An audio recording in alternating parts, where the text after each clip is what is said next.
This video is intended as a step-by-step guide to transcending the ego and living with a minimum of suffering, so you can be in joy with purpose and happiness almost all the time.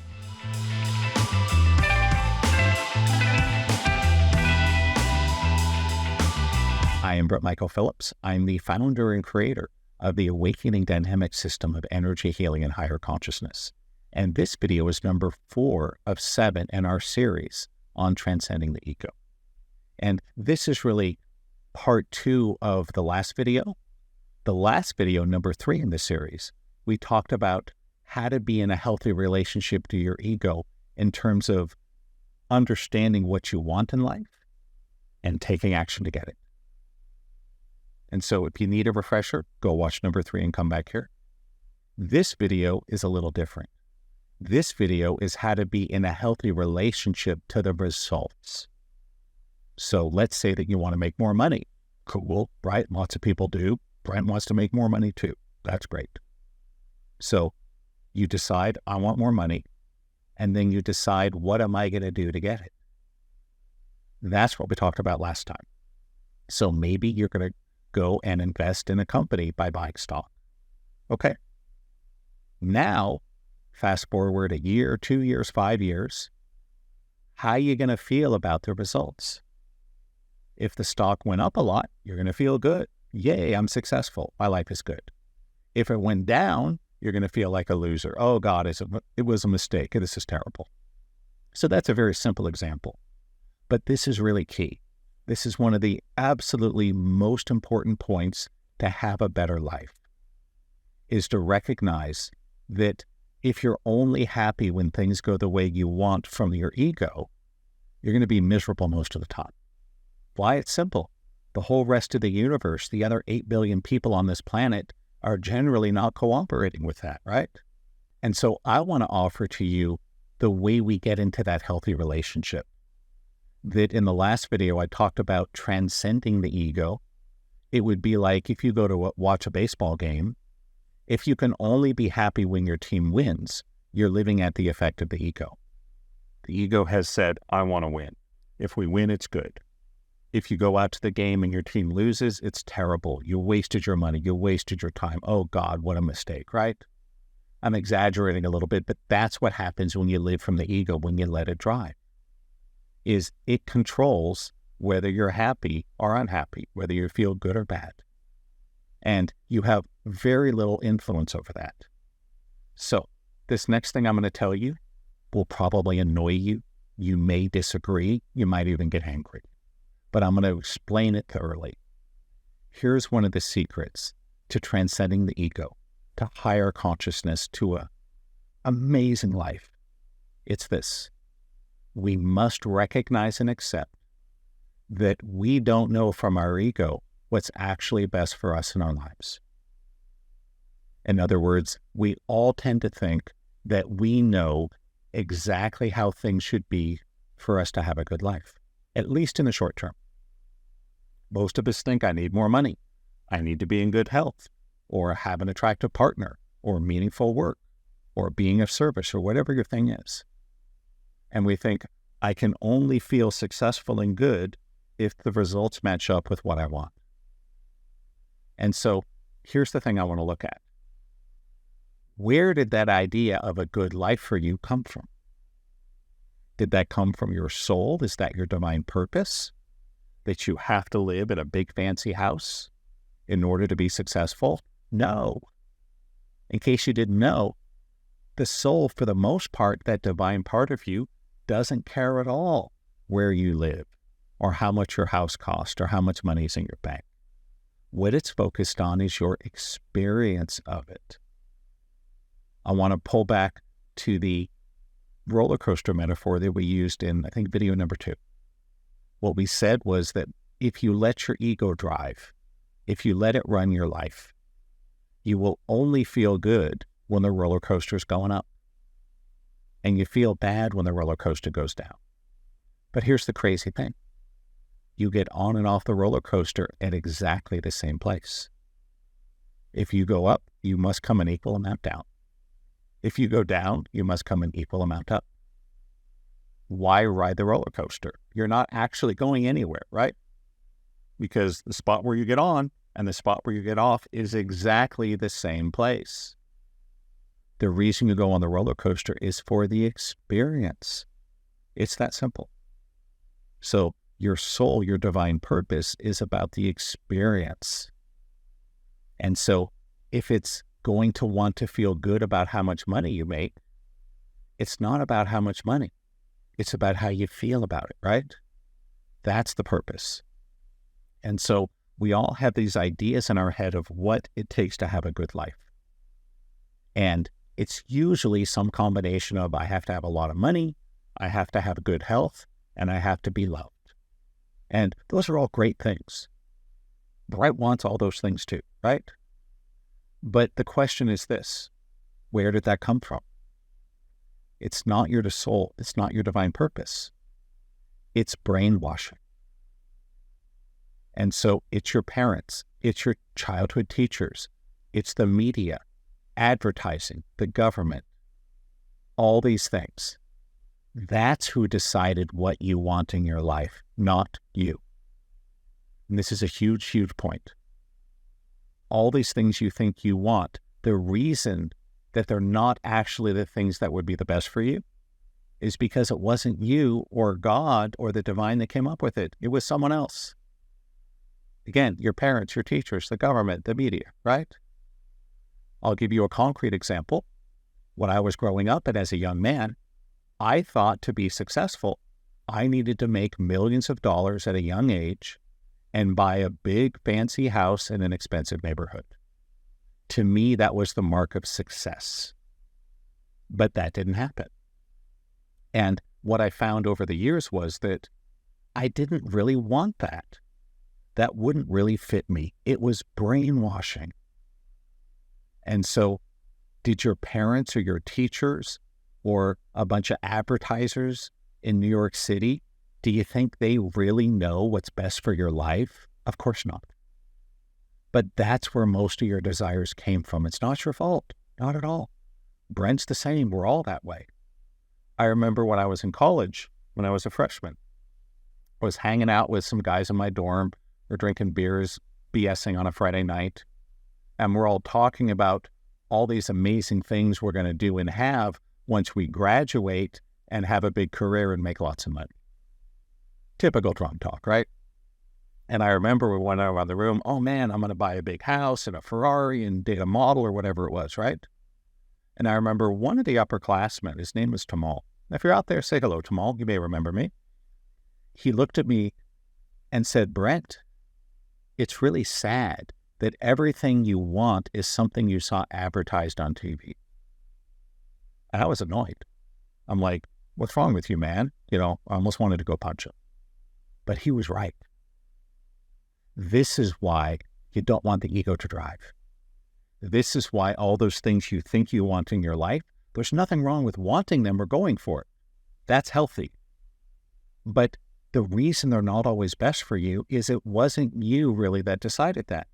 It was brainwashing. So do you think that people writing ads in New York City, do you think they really know what's going to be best for your life? Of course not. They're just trying to make money. So the first step here is to recognize that we all have ideas about what we want, and that's great. But don't think that your life has to be the way you want to be good, because for most of us, if you actually got your life to be exactly the way you want it all the time, you would be way more miserable than you are right now. And that's a really big point, so I'll say it again. If you actually got everything in your life to be the way you want it all the time, you would be way more miserable than you are. Why is that? Again, it's simple. The desires, the things you want, aren't really the things you want. They're brainwashing. One of the things I do with my clients and students is to guide them through this awakening process to find the true self, to find the things that are truly fulfilling and meaningful for you. I mentioned earlier, when I was young, I thought I had to have a big fancy house in an expensive neighborhood to feel successful, to go, look, I made it. one thing I've found is that's not really Brent. I've known people that live in those kinds of houses and have spent some time there. Honestly, it's not for me. Part of it is just a simple reason, I'll tell you. I don't like to have people in my space all the time. If you live in some 14,000 square foot mansion in Beverly Hills or whatever, you're going to have a staff of people. There's always someone there. Gardeners, maids, cooks, cleaners, etc., right? That would drive me nuts. I'd much rather, what's really bright for Brent is a smaller place that is still nice, that I still love, but that I don't have to constantly have people in my space. And so I discovered that about myself. And so over time, I'd love to work with you and help you to clear away that brainwashing, to reveal what's the real you on the inside, what really fulfills you. One thing I've found that fulfills me is I love live music. When I was a kid, that wasn't on my big list of things I wanted to do, right? It was big house, Ferrari, hot wife, lots of friends, retire by 30. None of those is really Brent. Well, maybe the hot wife part. What is really Brent is loving live music. That fulfills me. And your thing is different, right? Maybe you love live music, maybe you love knitting, maybe you love bowling. Doesn't matter. The point is, don't think life has to be the way you want, because if it was, you'd be way more miserable. Fair enough? I want to share a little story I was told by one of my colleagues. It was about another spiritual teacher. His name was Krishnamurti. He was very popular in Southern California around the 70s during the hippie movement. And he would give talks on Sundays, I think out in Ojai. And one of the things he'd promise everyone was people would ask him all the time. They'd be like, "Hey, Master, why is it you're okay with everything that's going on in the world?" Because there was a lot of problems in the world in the 70s. There always are, but it was an especially turbulent time. The Vietnam War, Watergate, international terrorism, the threat of World War III, nuclear annihilation, runaway inflation. There was a lot of problems. And they go, "Hey, Master, how is it you're happy all the time when the world is such a mess?" And he would tell people, "Come to my talk on Sunday, and I will tell you my secret."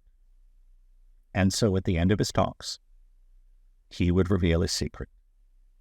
He'd go, "This is my secret. I don't mind what happens." That's all there is to it. And so what I want you to start to see and look for is that when things don't go your way, it's actually going your way. It's just not going the ego's way. Does that make sense? So if you go, "Oh gosh, why didn't I get this job? Why am I not dating this person? Why did I have this pain?" Because that's not your way, right? Well, it's not your ego's way. But remember, that's mostly brainwashing, right? Instead, we learn to trust that what we're given is actually the right thing for us over the long term. And in the next video, I'm going to go in more detail about that. But for right now, here's what I want you to take away.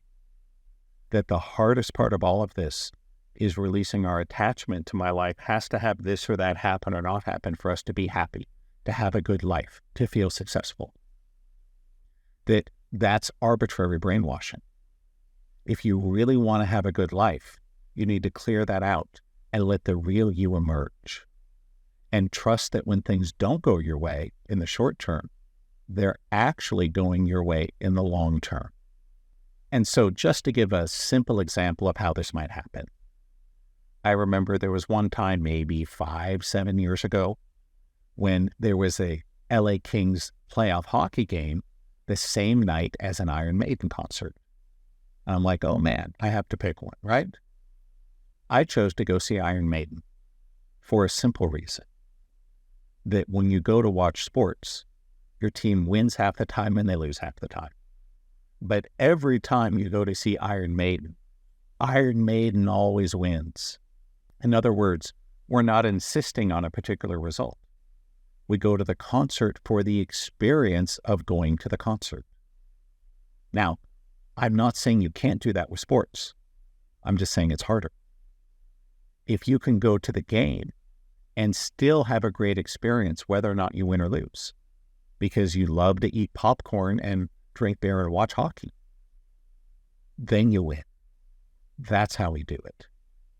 And so in summary, recognize that we all think things have to go the way we want to feel good, to have a great life, to be happy, but that's actually totally wrong. These things we think we want, that's the ego. And if you let the ego run your life, you're riding the roller coaster, right? Only when you get lucky enough that it goes your way do you feel good. We can get off the roller coaster. And we do it by cleaning out the brainwashing and finding a way to be okay no matter what happens. Like Krishnamurti says, I don't mind what happens. We're getting close to the end, and I am going to explain this in even more depth and detail over the next few videos. So if you didn't totally get this the first time, no worries. We got a lot more explanation coming. If you like this video, hit like, hit subscribe. You might want to check out some of my programs and events, free webinars, free healings, cool stuff like that. Just check the links in the description. And we'll be back very soon with video number 5 in this series, where we're going to go even deeper into this so you can understand really in a crystal clear way why getting everything you want would actually make you miserable, and how surrendering to what is the key to winning at life. Doesn't make a lot of sense at first, right? But when we look under the hood and see what's really happening, that's what you'll find. So I hope you enjoyed this. Hope you learned something. Hope it makes you curious.